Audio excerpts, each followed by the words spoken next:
Hello everyone, আশা করি সকলেই অনেক অনেক ভালো আছেন। আমিও আলহামদুলিল্লাহ অনেক ভালো আছি। আজকে আবার আপনাদের সামনে উপস্থিত হলাম একটি নতুন বই নিয়ে। বেসিক্যালি এই বইটি লেখা হয়েছে আমাদের বাবা মায়ের আত্মকাহিনী নিয়ে। মা মা মা এবং বাবা নামক বইটি কি অদ্ভুত নাম, তাই না? রাইট, শুধু অদ্ভুত না, অদ্ভুত রকম সুন্দর। আমার কাছে বর্তমানে অনেকগুলো এরকম বই আছে যেগুলো আমি এখনো পড়েই দেখিনি, পড়তে বসে ইচ্ছেই করিনি। কিন্তু এই বইটি অসাধারণ সুন্দর আর আনকমন একটি নাম আমাকে টেনে শেষরে বইটির কাছে নিয়ে গেছে।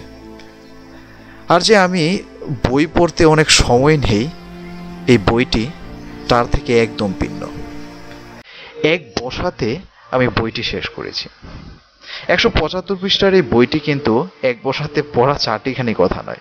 শ্রদ্ধেয় আরফিন আজাদ ভাইয়ের সম্পাদিত 175 পৃষ্ঠার বইটি 35টি ইসলামিক গল্পের পাশাপাশি রয়েছে কুরআন ও হাদিস থেকে নেয়া 9টি ইসলামিক ঘটনা। সো বন্ধুরা, দেরি না করে চলুন শুরু করে দেই আজকের বইটি। বন্ধুরা, যারা এখন আমার চ্যানেলটি সাবস্ক্রাইব করেনি তারা কষ্ট করে নিচ থেকে গিয়ে একটু সাবস্ক্রাইব করে আসবেন এবং বেল আইকনটা অবশ্যই বাজিয়ে দেবেন। সো বন্ধুরা, বইয়ের প্রথম গল্পটি রয়েছে একজন মায়ের গর্ভে সন্তান আসার সময় থেকে শুরু করে বিয়ে করে মায়ের থেকে দূরে চলে যাওয়া পর্যন্ত মায়ের পুঙ্খানুপুঙ্খ সব অনুভূতির কথা। নিজ সন্তানকে লেখা একজন মায়ের চিঠিতে উঠে এসেছে সন্তানের প্রতি মায়ের ভালোবাসা, টান আর হাহাকারের কথা। বইয়ের দ্বিতীয় গল্পটিতে একজন বাবার আত্মকথন রয়েছে। একজন লোক তার প্রথম জীবনে কিছুটা উশৃঙ্খল জীবনযাপনে অভ্যস্ত ছিল। একদিন সে এক অন্ধ মহিলাকে পায়ে ল্যাং মেরে ফেলে দেয়। আল্লাহ পাখির লীলা খেলার শিকার হয়ে সেই লোকটিরই প্রথম সন্তান জন্ম নেয় অন্ধ হয়ে।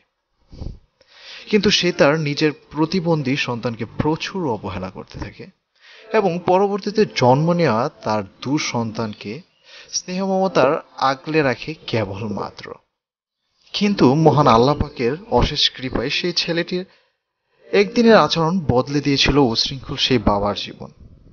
গল্পটির শেষ হয়েছে চোখে পানি ধরে রাখা কঠিন।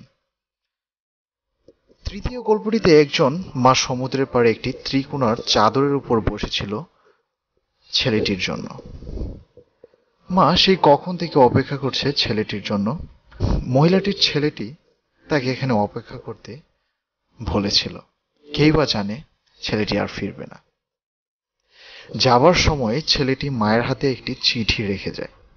নির্বোধ মা চিঠিটি হাতে গুজেই বসেছিল আর পথ পানে চেয়েছিল ছেলেটি কখন ফিরবে এবং মাকে নিয়ে যাবে। কিন্তু ছেলেটি আর ফিরেনি। মায়ের হাতে সেই চিঠিটি এক লোককে পড়তে দেয়, আর সেই লোকটি চোখে জল ধরে রাখতে পারেনি। কি বা লেখা ছিল সেই চিঠিতে? সেই মর্মান্তিক লেখা পড়ে অনবরত কাঁদতে লাগলেন সেই লোকটি। কিন্তু সে তার নিজের সন্তানের প্রতি একটু অবজ্ঞা করেনি, একটু অবহেলা করেনি। বইয়ের চতুর্থ গল্পে একজন ছেলে বাবা মার অতি উত্তম ব্যবহার করে। তার ধারণা সে তার বাবা মায়ের পূর্ণ হক আদায় করে ফেলেছে, কিন্তু তার সেই ধারণা অদ্ভুত রকম খেলার মাধ্যমে ভুল প্রমাণ করে দিয়েছে জন্মদাতা পিতা। তার বাবা তার খেলাটি সত্যি বুদ্ধিদীপ্ত একটি খেলা ছিল। বইয়ের পঞ্চম গল্পের নাম হচ্ছে উপহার। এই গল্পে ছেলেটির মা মারা যায়, তাই তার বাবার কাছে ছেলেটি লালিত পালিত হতে থাকে এবং এট এ টাইম ছেলেটি বড় হয়ে ওঠে। একদিন তার বাবার কাছে একটি উপহার চেয়েছিল ছেলেটি। বাবা শর্ত জুড়ে দেয়, যদি সে পরীক্ষায় ভালো ফলাফল করে তাহলে সে উপহারটি পাবে। উপহারটি পাওয়ার লোভে ছেলেটি মন প্রাণ দিয়ে লেখাপড়া করতে থাকে। সে আগে যে পরিমাণ পড়াশোনা করেছে তার থেকে দ্বিগুণ ভাবে পড়াশোনায় মনোযোগ দিতে শুরু করে।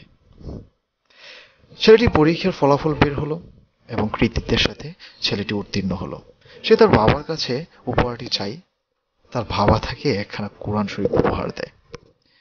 ছেলে রাগে বাড়ি ছেড়ে চলে যায়, কিন্তু ছেলেটির জানা ছিল না কোরআনের পাশে ছিল তার উপহারটি। অনেক বছর পর যখন সে ঘটনাটি জানতে পারে, তখন তার বাবা আর বেঁচে ছিলেন না। কতই না দুর্ভাগ্য ছেলেটি। বইটির ষষ্ঠ গল্পটি একজন মায়ের আত্মত্যাগের গল্প। ছেলে তার মায়ের একটি বিশেষ দুর্বলতা নিয়ে লজ্জিত, কিন্তু ছেলেটি জানত না এই দুর্বলতার কারণ ঠিক তার জন্যই। মায়ের এই দুর্বলতার জন্য ছেলেটি নিজেই দায়ী। বইয়ের পরের গল্পটিতে রয়েছে একজন মা কি করে আগুন লেগে যাওয়া অ্যাপার্টমেন্ট থেকে তার সন্তানকে অক্ষত অবস্থায় পেল। সন্তানের জন্য মায়ের যে আকুতি, সেটাই গল্পে প্রতীয়মান। এর পরের গল্পটিতে বাবার মনে কষ্ট দেওয়ার দরুন, বাবার অভিশাপের ছেলের করুণ পরিণতি, এবং ছেলেটি একদিন মরতে মরতেও বেঁচে যায়। কত নির্মম কাহিনী এই বইটিতে উঠে এসেছে। এরপরের গল্পে বাবার প্রতি সন্তানের মনোভাব কেমন হওয়া উচিত সেটা দেখানো হয়েছিল এই বইটিতে। বইয়ের দশম গল্পটি একটি গল্প বলা যাবে না। গল্পটা খণ্ড খণ্ড কয়েকটি গল্পের সমন্বয়ে গঠিত হয়েছিল একটি গল্প। গল্পটি একজন মায়ের মিথ্যা বলার গল্প। সন্তানের মুখে হাসি দেখার জন্য একজন মা যে পদে পদে কত মিথ্যা বলে, সেটাই উঠে এসেছিল গল্পটিতে। অনেকগুলো বলে ফেলেছি। সব গল্পের থিম বলে দিলে সদ্য প্রকাশিত বইটির স্পয়েল হয়ে যাবে। সো বন্ধুরা, আজকের মতো এখানেই বিদায় নিতে হবে। সকলের সুস্থতা এবং নিরাপত্তা কামনা করে আজকের মতো বিদায় নিচ্ছি। আল্লাহ হাফেজ বন্ধুরা।